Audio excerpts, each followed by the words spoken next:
Guys, so let's make a video explaining these questions on the homework. Now we already know that this is a decay function because the base is less than 1, so it's going to decay from left to right. From left to right, it's going to decay towards the asymptote. And the asymptote in this case is y equals 0 because there is no k value right here. So this is going to be a decay function. It's going to decay towards the asymptote. But because it's negative, instead of it decaying this way, it's going to reflect over the x-axis and it's going to decay that way. Now, all those things you just get comfortable with knowing once you understand the general form. Let me write it over here. Of an exponential growth or decay function, y equals a times the base to the x minus h plus k. And notice that I put the minus h plus k in blue because the first step I want you to do is to ignore h and k. Not only that, the h shift is in Algebra 2. In this section, I didn't put any h shifts. So we just focus in on right here, what's in red. We come up with the xy table, we graph those coordinates, and then we shift it according to k. And there is no k shift, so we don't have to shift anything. Anyway, on number 1, let's start by making an xy table. And let's use consecutive integer inputs, -3, -2, -1, 0, 1, 2, 3. And we're going to plug in the easiest number, which is what? 0. Plugging in 0 right there. Anything to the 0 power. What's anything to the 0 power? 1. Okay, so we do have a negative out here. It's really a -1 as the a value. So -1 times 1 is -1. So that's going to be a -1 as your output for the input 0.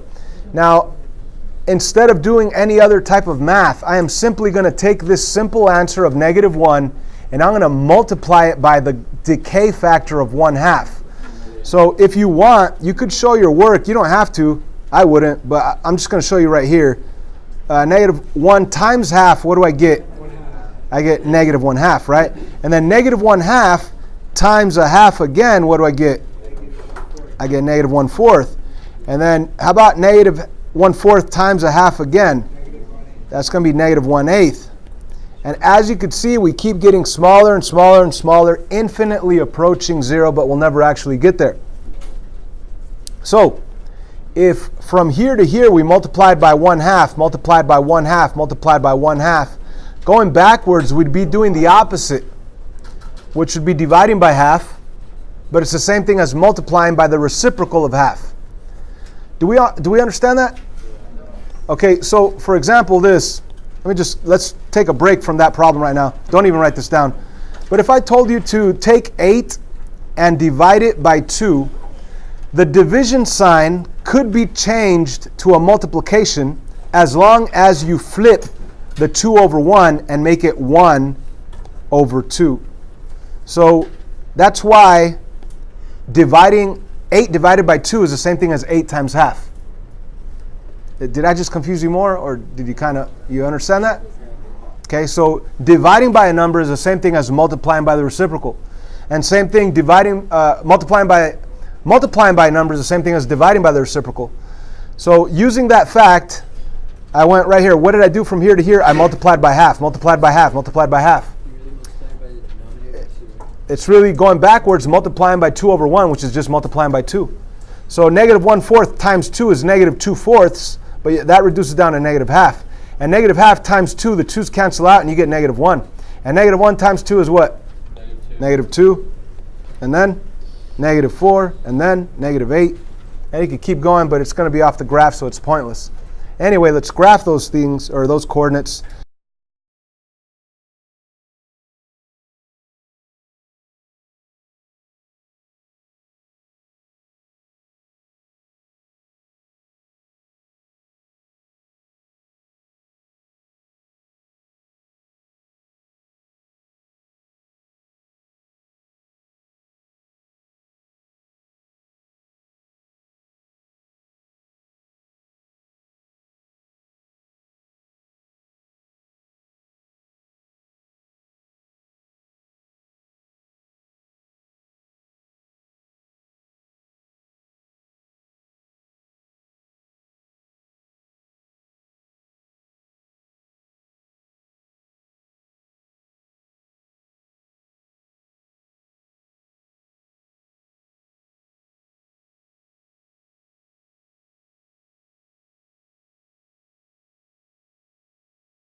y equals -7 is the asymptote. And let's actually go to -7 and draw a line right through it. Let's show that dotted line being the asymptote. That would be down here.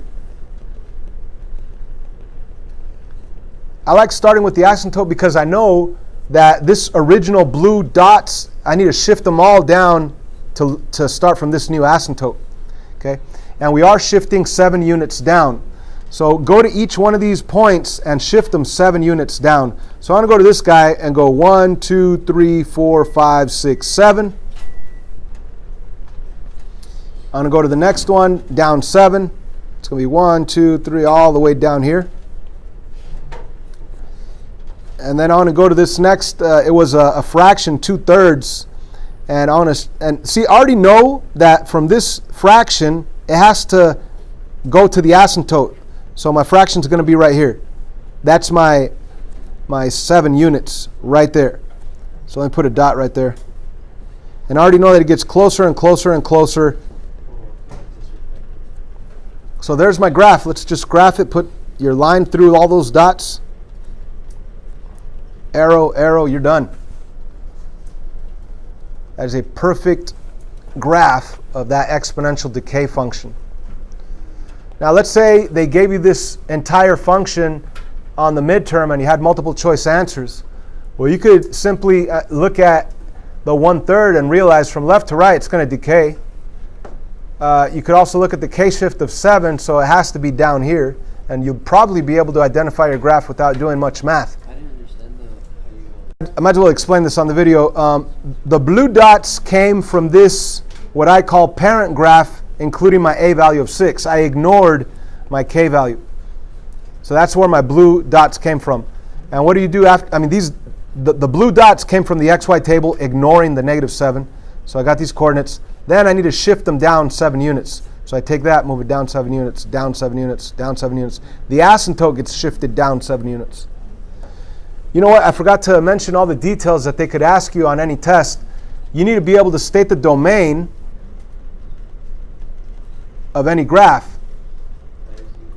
X equals all real numbers. How about the range?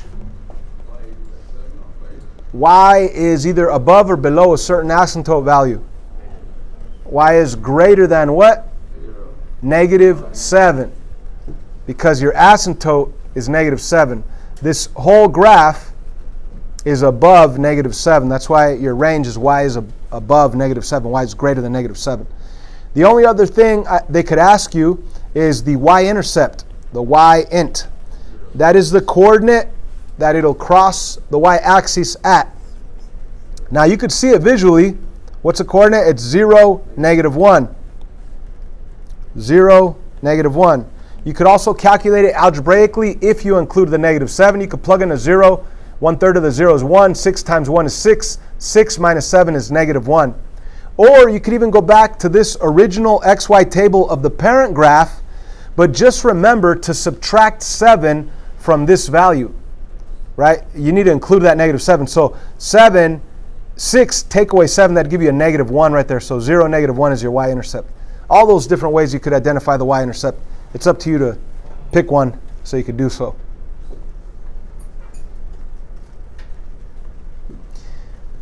See, I already know, knowing my transformations, I already know, let's first start. Is this a growth or a decay function? Decay. Growth, because the base is greater than 1. So from left to right, it's going to grow. However, actually, I'll even start drawing here. Check it out.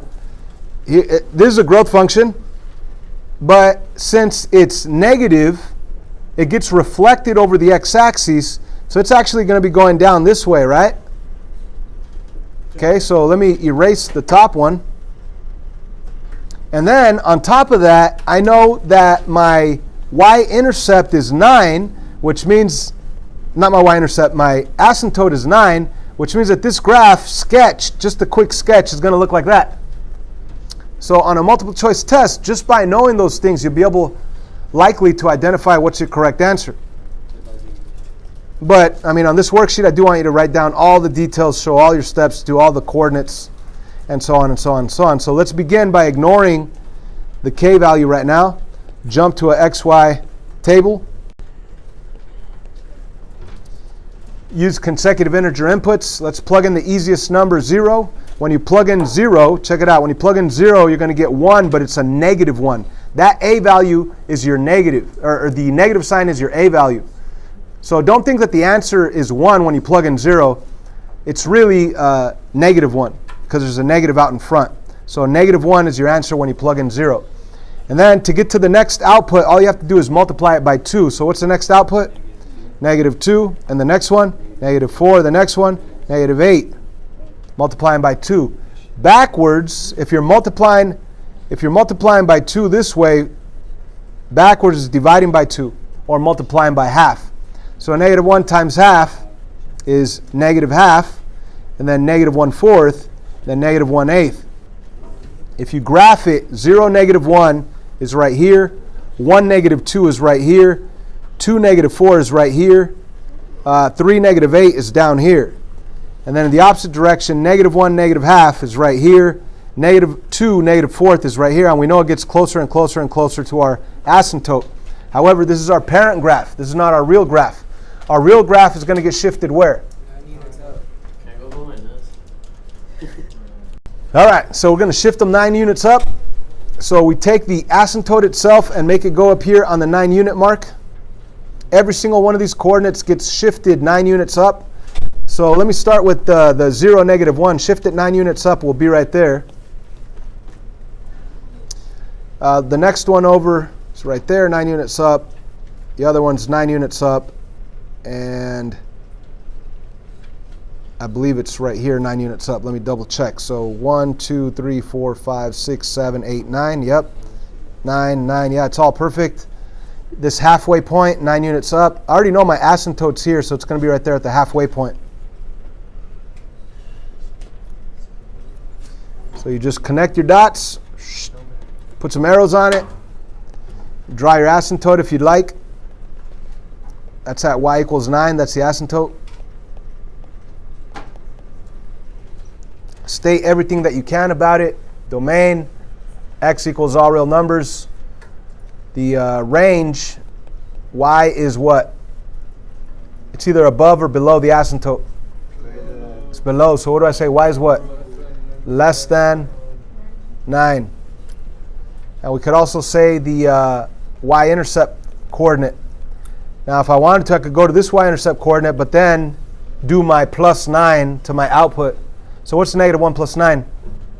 8. So 0, 8 is the y-intercept. Or I could have visually seen that it's at 0 on the x, 8 on the y right there. I'm going to stop right there. Okay, so the first thing to do is ignore h and k. Box this in. Make an xy table for that function. Use consecutive integer inputs. That way it's nice and in order. Plug in the easiest input, 0, plug it in.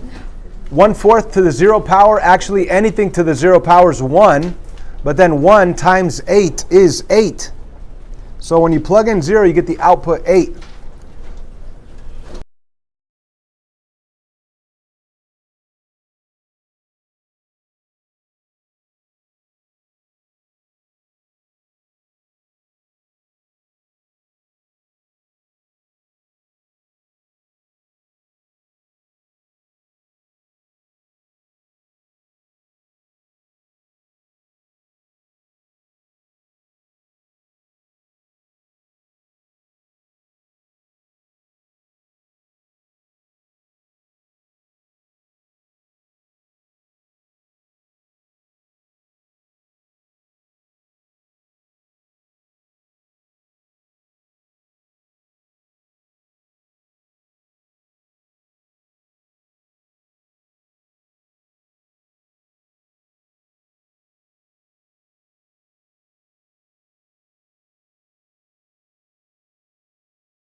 that. The asymptote is y equals -1. So that means I need to move all the coordinates down 1 unit. So that 0, 8 is going to become a 0, 7. The 1, 2 is going to become a 1, 1. And that halfway point is going to go down to this halfway point. And this original asymptote is going to go down 1 to be this new asymptote. So the black dots were our parent graph. The red dots represent the actual graph, including the k-shift of -1. So this is our graph. If I were you, I would put like 2 x's on the black dots. That way when I grade it, or when I grade it, I notice which graph is the final graph. Now there's many things to say about this red graph. We already said the asymptote was y equals -1. We could also say that the domain is x equals all real numbers. And we could also say the range is y is what? It's either above or below the asymptote value. Y is above or below the asymptote value. How about this? What is the asymptote? We said it was y equals -1. Let me graph it. Let me show it to you. Here's y equals -1. So our graph is either above or below this line. What do you say? It's above, so y is greater than that -1 value. The only other thing we could say is the y-intercept. The y-intercept is the coordinate where our red graph, our final graph, crosses the y-axis. So it crosses at 0, 7.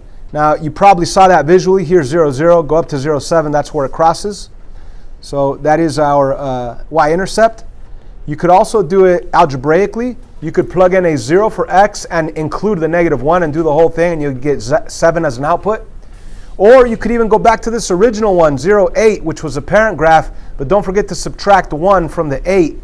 That way it becomes 0, 7 instead of 0, 8. Anyway, those are 3 different ways of finding your y-intercept, and that's all you could say about this exponential decay function. If you wanted help on the other questions, you could watch the other video.